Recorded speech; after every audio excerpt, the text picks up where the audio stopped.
It's time, everybody. Time for another episode of Faithful on the Clock, the show where every tunnel the ants make is built to get your faith and work aligned. In today's show, I'm sharing some information I think will be hopefully quite helpful if you want to maximize the influence you have for God in your work. And we're going to be talking about spiritual gifts. What are they? Why do they matter? And maybe most importantly, how can you actually apply your spiritual gifts every single day? Let's break it down, people.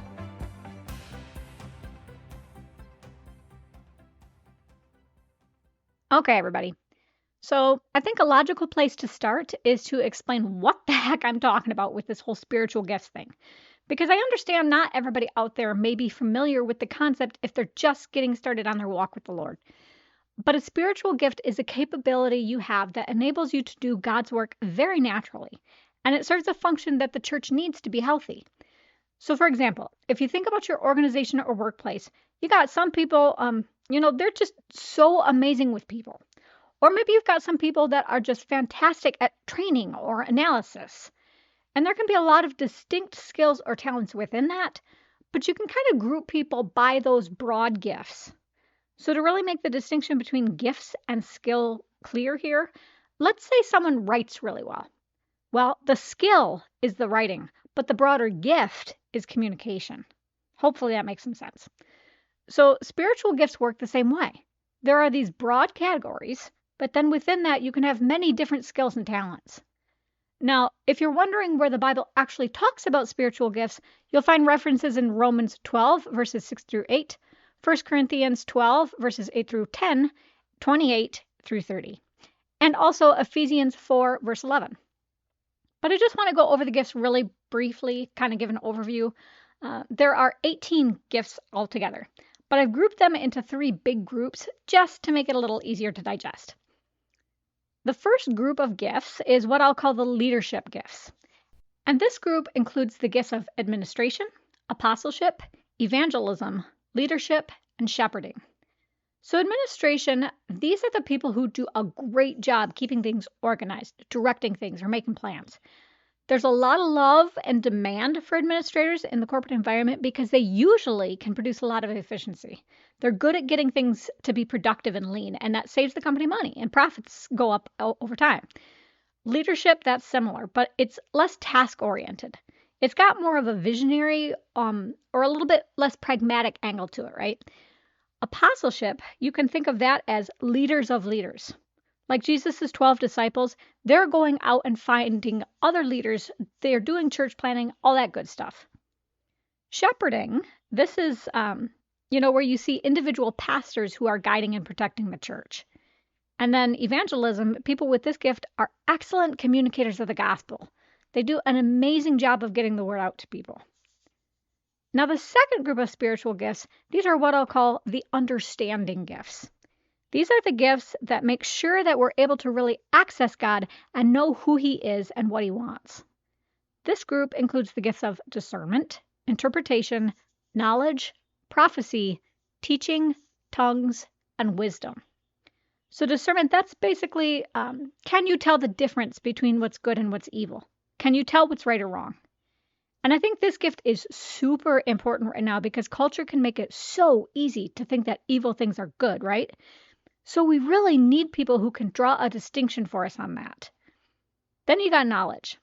People with this gift, they're the ones who know scriptures or other information about God like none other.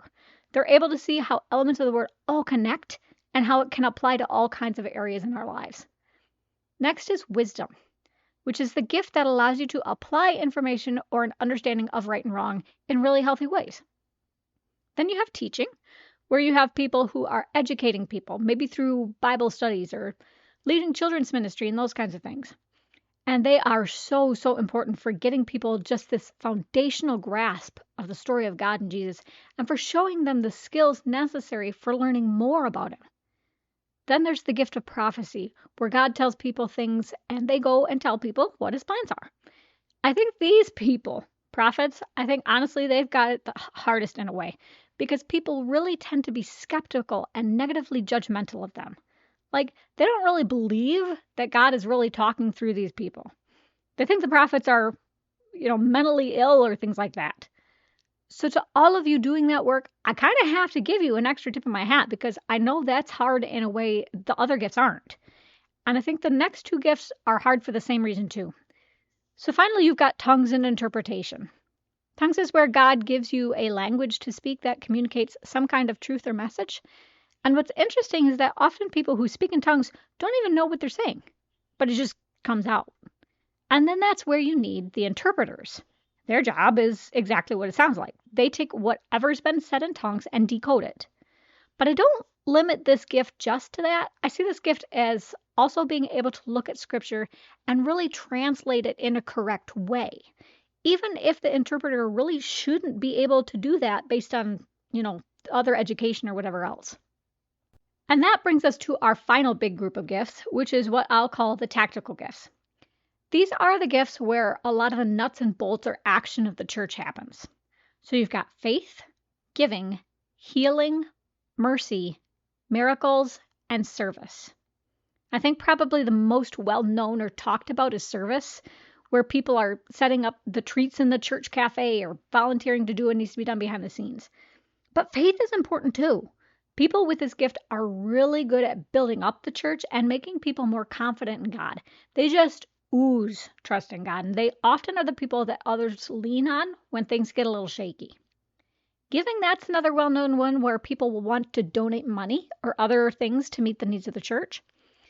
Next is mercy, where you have people who their biggest passion is to care for people who are suffering. They're fantastic listeners. Then you've got healers, where they're really focused on caring for the sick or those who are physically hurt. Think of nurses and those kinds of jobs, or people who go into the senior homes to support the physical needs people have. And the very last spiritual gift is miracles, where people perform some kind of act that is beyond their power for God. And out of this group, I think this might be the most challenging because they're like the prophets or the people who speak in tongues or interpret. What they do is just so out of the ordinary that it's hard for people to accept a lot of the time. There's a lot of doubt that hits this gift. So, having looked at all of these gifts, I do want to stress that these gifts don't necessarily have to be isolated, okay?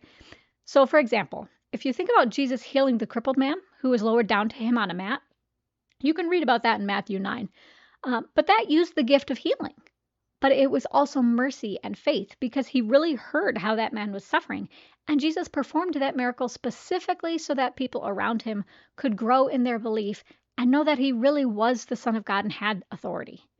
And a lot of gifts are interconnected. A lot of shepherds are also really good, wise teachers. It is not unusual at all for a person to have multiple spiritual gifts. But if you know the gifts you're strongest in, you might be able to have more of an impact for the church. And so having a sense of what really just flows out of you, if we all can get that understanding of our gifts, then what's going to happen is you'll have the right people in the right jobs and the right ratios for the church. And the church can function at its best. And just like it's important for a CEO to look at their team and kind of discover where people belong, it's our job as followers of Christ to let each other know what we're seeing them excel at so that they have a good sense of direction about how to make a difference. Now, having broken all the gifts down for you on a really basic level, how do you know which gifts you have?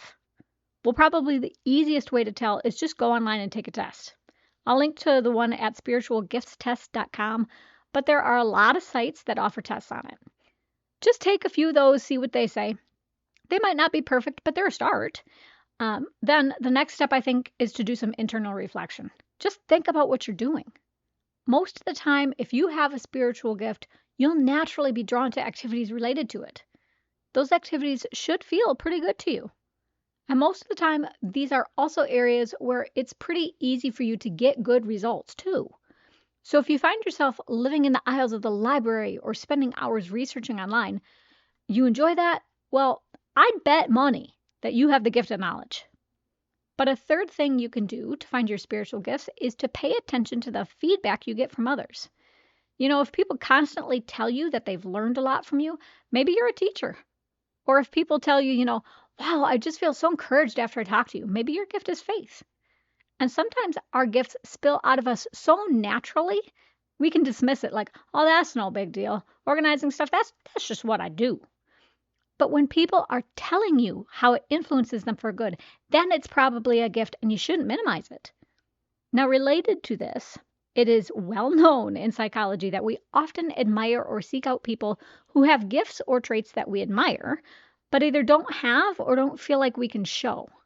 So if you're just totally wowed by someone's ability to share a vision, then leadership might not be a gift you have, or at least it might not be one that you're allowing yourself to use. So that's definitely something to be aware of.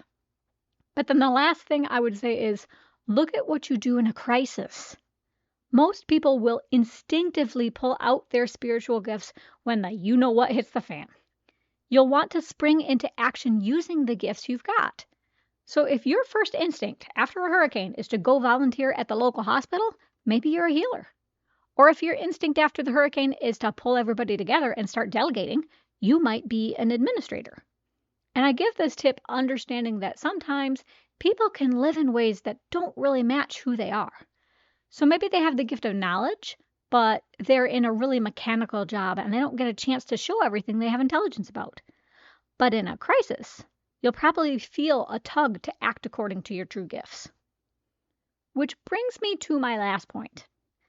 A lot of times what happens is, because people don't know their gifts, they get into the wrong positions, both in the church and for their everyday jobs. So if you really aren't feeling happy or like you make a difference in your job, but the environment, it's okay, it's safe, good people around you, maybe the issue is that you're in work that doesn't match the gift God gave you.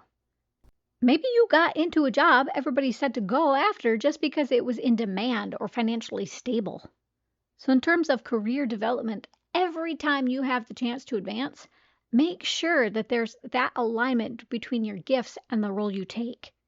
And if you take a spiritual gifts test and it comes out really different than you thought it would, don't necessarily be surprised. I can tell you, when I took a test myself, my top 5 gifts came out as wisdom, discernment, teaching, leadership, and mercy. Yet when I think of myself, do I think of myself as all that wise or discerning? Do I automatically think, yep, I'm a teacher? Not even close, I promise you. I just kind of thought of myself as being opinionated and having a hard time keeping those opinions to myself. And I certainly don't see myself in the same department as the CEOs I write for every day. And I cannot tell you how many times I've gone to bed feeling like the most selfish, non-empathetic person ever. Yet what am I doing? Trying to use this podcast to teach people about God and help them understand what's right and wrong and apply it in everyday work situations. And why? Because I do not want people to suffer and be without God. So in hindsight, I can say, yeah, you know what? God led me to work that's right in line with what he gifted me to be able to do. So you might have some traits you're a little blind to or aren't seeing from a positive perspective. And from the leadership perspective, pay attention to how people interview. You might see a bunch of amazing talents on their resume, and you might know they're technically capable of doing a job, but keep an open mind so that if you see a spiritual gift, you can say, hey, I know you're applying for position X here, but we've also got position Y, and I'm really getting the sense you'd knock that out of the park. But you have to be intentionally mindful and treat spiritual gifts as just as important for fit as anything else. So let's just wrap this up and do a quick prayer together. Lord, every single one of us has a job to do in your church, but we're not all equipped the same way. So God, I ask that you give us clarity about where we fit the best. If someone takes a spiritual gifts test, Lord, make it accurate. If someone is listening to an honest friend about what they're good at, let that person really accept the truth of that feedback. And Lord, whatever our gifts are, I ask that you will open opportunities in front of us where we can apply them so that every day people can see what we do, realize it's got to come from somebody bigger than us, and start to have faith. In Jesus' name, I pray. Amen. I do not have any more treats to hand out off my plate, listeners. So we'll call this the end of the episode. If you have not done it already, would you please go to faithfulontheclock.captivate.fm and check us out on social media? All the links are up at the top of our main page. I'd love to connect with you on your favorite platform, so go ahead and do that. I share a lot of really positive, original, and curated content every day for free. So it is worth going ahead and checking that out. Next time, I'm going to be giving you a couple of lessons you can use to identify truly fulfilling goals. You got 2 weeks to get ready for that, so until then, be blessed.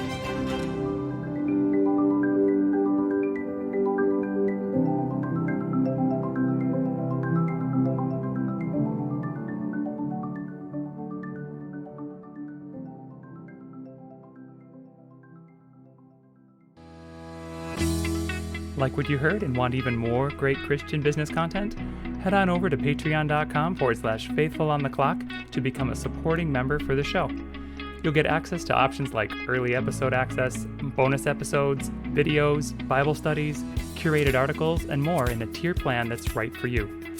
Show your support for this podcast, and remember, enormous change can start with you.